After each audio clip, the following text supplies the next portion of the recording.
Hi, I'm John Stevenson, and we're going to be looking at the road to freedom in our continuing study of the period between the Testaments. We left off with the first Hanukkah, where the temple had been recaptured by the Jews, it had been cleansed, it had been dedicated, and you think all is good in the world, but that's not the end of the Jewish troubles. You have in persecutions now beginning out against the Jews. You say, well, who's persecuting the Jews?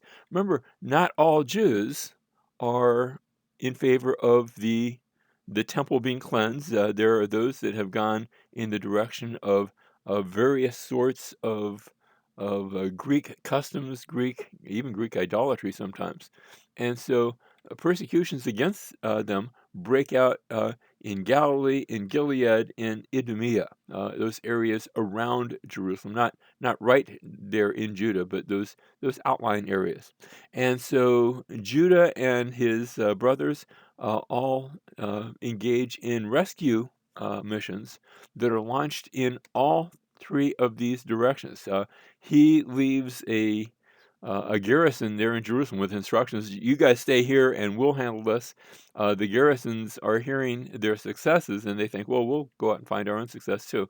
And so they go down to the ocean, and they get their hat handed to them. It's not a good situation. So that's the one that was actually a failure. And it's a rescue mission that itself needed to be rescued.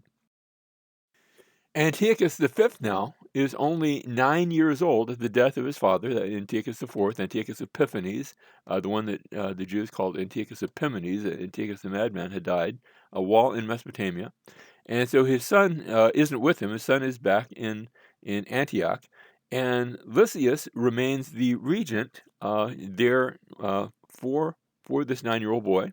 Lysias is going to sort of hold things together until the boy's old enough to rule by himself. But the problem is that Lysias isn't the only general with troops, and far off in Mesopotamia, you have Philip, who had been second in command under Antiochus IV. There in Mesopotamia, he's now commanding the armies of Mesopotamia, and that's fine as long as he's far off in Mesopotamia. But when he comes back, there's going to be a question of well, who's going to be the fellow in power? These two aren't necessarily going to play nicely. And so Lysias and Antiochus V now move against the Maccabees, thinking, well, yes, we had to break off right when we sort of had them on the run. We were in Jerusalem, they were in Jerusalem, but we had to pack up and leave, and left the temple to them because of the death of the father of Antiochus V. And so now they come back figuring Philip is in Mesopotamia. He's going to be in Mesopotamia for a while, and we'll hear about, if he starts to come back, we can beat him back home, and that's not going to be an issue. And so Lysias now follows his previous attack route, going down along the coast, and then and now he's got 100,000 troops. At least that's what the records show. Sometimes you wonder about those numbers. And he's got war elephants. He is coming loaded for any kind of trouble. And from there, he comes to Beth Zor, same route that he had followed before. Well, this time, Judas is coming from Jerusalem. Remember, before Judas had been in Mitzvah because they had not yet taken Jerusalem. Now Judah has Jerusalem. Um, he has Jerusalem, but he doesn't have the citadel. He doesn't have the Acra. That's still held by a garrison of Seleucids, much to the annoyance of Judas and all the Jews that are there. Um, but it's a garrison that's under siege, where they've got supplies, and those supplies are only going to last so long, and so Lysias is trying to relieve them. We read in this upcoming battle now, Eleazar, called Avaron, this is one of the brothers of Judas, saw that one of the animals was equipped with royal armor. It was taller than all the others, and he supposed that the king, the 9-year-old king, remember, that was on it. So he gave his life to save his people and to win for himself an everlasting name. The young boy king wasn't on it. Neither was Lysias. It was a throwaway gesture. He kills the elephant, and the elephant falls down and crushes him. And so this is not a good thing. Now Lysias gets to Jerusalem, and he lays the city under siege. Now it happened to be the sabbatical year, and that meant there was little in the way of reserve food, because remember they would farm and reap and plant each year, but on the sabbatical year they wouldn't do that. So you were only living on what you had had the previous year, and little in the way of reserve. The Seleucids still have the Acra; they're still in control there, and so you have Seleucids inside the city in the Acra fortress. You have Seleucids outside the city, surrounding Jerusalem. You have Judah in the temple area, and he's got the Temple Mount, and in the middle of this, and again, Jerusalem's about to fall, and Philip returns. News gets out that Philip is on his way back with his army, and so Lysias breaks the siege and heads back to meet Philip and to take care of that. Now, on his way out, Lysias, because he's having to leave, and he's having to leave without having captured Jerusalem, he offers terms. And the terms, some of them were very good. There's both positive and negative. Positively, all anti-Jewish decrees are now abolished. Um, Freedom of worship. The Jews can worship any way they like. They can worship the Lord. They can keep the cleansed temple. They don't have to have a statue of Zeus in the temple. Amnesty is given to rebels, in particular the Maccabees. And Menelaus, the high priest that had been put into position by Lysias, he is removed from his high priesthood by Lysias, and he is executed by Lysias, who is saying, if you had given better advice, then you could have been high priest, but you kept giving advice that flamed the rebellion instead of putting it down. So that was all positive. Those are all good things. On the negative side, the Acra is going to continue to have a Seleucid garrison, so that continued Seleucid presence in Jerusalem, in the Acra, in this fortress that overlooks the temple, presumably on the south side of the temple. And this was not part of the terms. This is something that Lysias does afterwards, as he's pulling out. He pulls down the temple fortifications. That had not been something anyone agreed to, but by this time, what could you do? He just wants to make sure that he doesn't have to come back and recapture Jerusalem, that everybody's going to behave himself. So he pulls down those fortifications, and a pro-Seleucid priest, now he's Jewish, he's from the tribe of Aaron, but he's going to be friendly toward the Seleucids, but without bringing in pagan idols. And he's now appointed to the position. The person who's chosen to be the new high priest is Alchemist, chosen by Demetrius. Of course, it's going to be somebody who's friendly to Demetrius, friendly toward the Hellenistic position.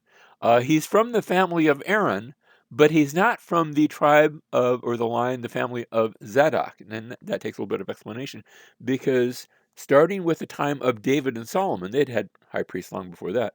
But in the days of David and Solomon, they had set it up where the high priests were only coming specifically from this family of Zadok within the family of Aaron. All priests were supposed to be from the family of Aaron, but the family of Zadok was a subsection under that. All people from Zadok were of the family of Aaron. Not all people from the family of Aaron were from the line of Zadok. And so priests had now for many hundreds of years been coming from the line of Zadok. And there's a little play on words, because the word Zadok means righteousness. And I'm going to talk in a little bit about the Essenes. They actually have in their writings, they talk about the righteous teacher. And another way of saying that is the Zadok teacher. I want you to catch that. Well, he's from the family of Aaron, and he's Hellenistic in his outlook. He's also an older man. So I think maybe the thinking is that, okay, he's not going to be many, many, many years, like 30, 40, 50 years. He's a bit older. And so they figure he'll die in a few years. He will die in a few years, but not quite that soon as someone might have expected. One of the issues that comes out now is about the calendar. You say, how can the calendar be an issue? The Jews have their calendar, and their year, remember, starts in right around March. It doesn't line up exactly with our calendar, but it's in the general area. And what alchemists and others of his persuasion are doing, they're looking for practicality's sake when they have a feast like the Yom Kippur, or maybe some of the other feasts that requires you not to work that day, and that feast happens to fall the day before or the day after a Sabbath. Well, that means I have 2 days where I wasn't allowed to work, and that can be a little inconvenient. So they think, we could straighten this out just by changing the day, not all the time, but just once in a while, whenever that year approaches, where it's going to line up to a Sabbath day, and that will just make it easier for everyone. Well, there are Jewish people that are very loyal to the law. In particular, there are those called the Hasidim, and they had been aligned somewhat with with our friends the Maccabees. Um, but also there's going to be a subgroup from that known as the Essenes. And the term Essene means the workers. We're going to come back and talk about them in a future class. Um, and the Essenes are going to say, you're messing with the calendar and your way of doing the temple, even though you have no idols in the temple anymore, and even though it was cleansed, it's still polluted by those Greek ways of thinking. And so we're leaving the temple. Now, we're not going to go out and start our own temple. We'll see in a minute. Somebody else takes that approach. But we're just going to go down, and the group we know about best is a group that went down by the shores of the Dead Sea. They were the ones that gave us the Dead Sea Scrolls. And it's around this time that the first group of them go down by the shores of the Dead Sea, and they say, we're just going to be here separate from the Jewish temple. Because they're not honoring God, they're disobeying, and we're going to live very holy lives. And the good thing about them is that they're going to be copying the scriptures, and they took those scripture copies that they made, and in many cases they put them in jars and hid them in the caves, uh, and they were left to us to find. And some of our very oldest copies of the Hebrew scriptures, no New Testament, this is just Old Testament, some of our very oldest copies by nearly 1,000 years or more were found in the Dead Sea Scrolls. A wonderful archaeological find. Well, alchemists arrest and executed Jews who disagreed with him, which might have accounted to some of those Jews leaving town and going down by the Dead Sea. He requests Seleucid military presence. Now, um, I think Lysias had the idea, look, if I put the right guy in there, I won't need a military presence. I already have the garrison. That's not going anywhere. But Alchemist wants additional soldiers. And that tells you a little something about his plan and program. He sees himself, yes, as high priest, but also maybe in the aspect of a little bit of a governor, military commander, that sort of thing. He has the dividing wall in the temple.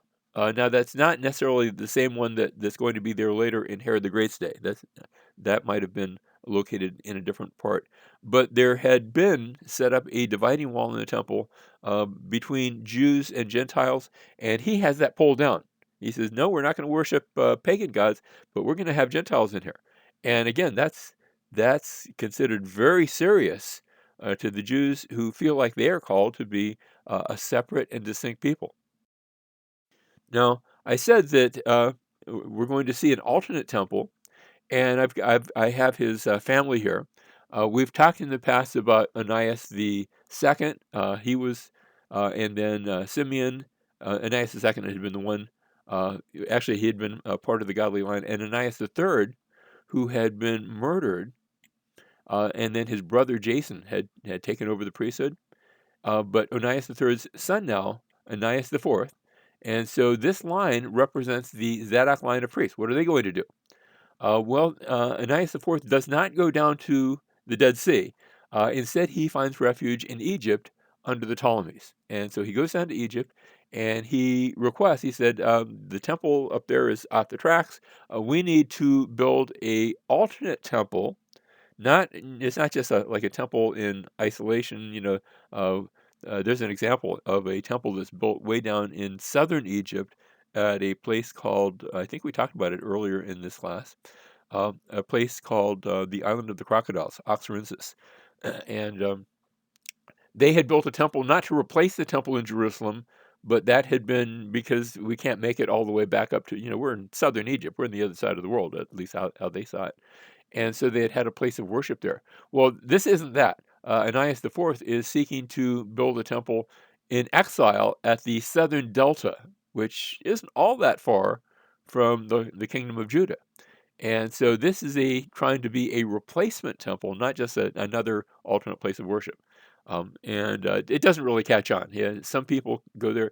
He's given a he's given a pagan temple that he is allowed to take and adapt and sort of make. And you think, well, how's that going to go? But he cleanses it and makes it new, and then dedicates it to the Lord. And it does have a few people that are, especially those that live in Alexandria, they frequent it. Some of them do, not everyone does. And it's one of those, can I call it a denomination that doesn't really catch on among the Jews. So this was meant to be a rival to the Jerusalem temple, but it really isn't much of a rival. Now, we noted how Lysias had gone back to Antioch because he was worried about Philip coming from Mesopotamia. Instead of looking east, he might have been better served if he had been looking west, where there is another grandson of Antiochus III. So you had remember Antiochus IV led to Antiochus V. He's the boy, and Lysias is his regent. But meanwhile, there is Demetrius I, son of Seleucus IV. Just get all the names in place. And he had been a hostage in Rome, and now he escapes. He leaves Rome, and he gets back and quickly takes the throne by acclamation. Remember, between the two, Seleucus IV had been the older one, had been, everyone thought, the rightful heir instead of Antiochus IV. So he takes the throne, and Antiochus V, his cousin, I don't know if it's second cousin or whatever, his cousin Antiochus V and Lysias are both put to death. So Demetrius the First now is the new king of this. Now, Demetrius's first order of business is going to deal with this Maccabean situation. It's no longer a revolt. Remember, under Lysias, they had made peace, a measure of peace at least. But Demetrius isn't going to leave it like that, and so he will send one of his lieutenants. Bacchidus is going to be sent to Jerusalem, and Bacchidus is going to come down, instead of coming along the coast, that's the way most had come in the past. He's going to come right down the Jordan River Valley, and by doing so, he's going to come up into the foothills and cut Judas off from his. Remember, a lot of the people that were loyal to him were in the central part of what we today we call Samaria. And he cuts, so Judas is in Jerusalem, but he's now cut off from his troops by this maneuver. And as they fight a battle, Judas himself, Judas the Maccabee, falls in battle. So he is killed. Now, we've already seen that Eleazar was killed fighting an elephant. Judas now is killed in this battle, in this attack. Jonathan now is going to be taken by the Jews, and he will be set as their new leader. So Jonathan's going to be the new leader. He's the youngest, but they've all been around for a while, so nobody's really young at this point. Johanan, sometimes we call him John, depending on which article and which translation you're reading. He had died as well. So we're starting to run out of sons of Mattathias. He falls back on the defensive guerrilla tactics that had been first used by Judas right at the beginning of the revolt. Notice we're all the way back to square one almost. And now we have Alexander Ballis. You say, well, who's he? Demetrius was on the throne, and Alexander Ballis comes on the scene claiming to be a son of Antiochus IV. Now, was he really, or was this just a claim? And they didn't necessarily have nice, clean charts like we're showing you. And so I don't know if it's true or not, but he claims to be a son, and he's supported by Pergamum. Pergamum is there in western Anatolia, and by Rome. Remember, Demetrius had escaped from Rome, and they liked it when somebody not too strong or somebody under their own guidance, their own control was ruling things. And also Ptolemy the Sixth. So he's got all sorts of support as he comes in against Demetrius the First. And he lands at Ptolemais there on the coast, and then works his way up north. and very quickly Demetrius the First is going to be defeated. So now, before he's defeated, let me just lead up to this. Both Demetrius and Alexander Ballis, remember Jonathan is now the leader, high priest, he doesn't have the title of king. They both sent word to him. Alexander Ballis and Demetrius both send word to Jonathan, join us. Join me instead of Demetrius. Demetrius says, join me instead of Alexander.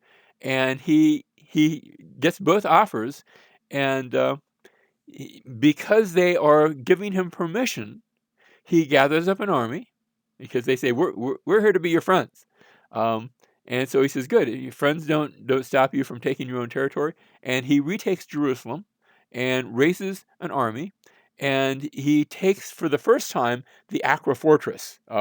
When I say he takes it, they probably surrender. They're getting orders from both of these, from Alexander Ballis and from Demetrius, and they say, "Okay, we give up," and the Acra fortress is taken. And now, for the first time, Jerusalem is totally in the hands of the Jews.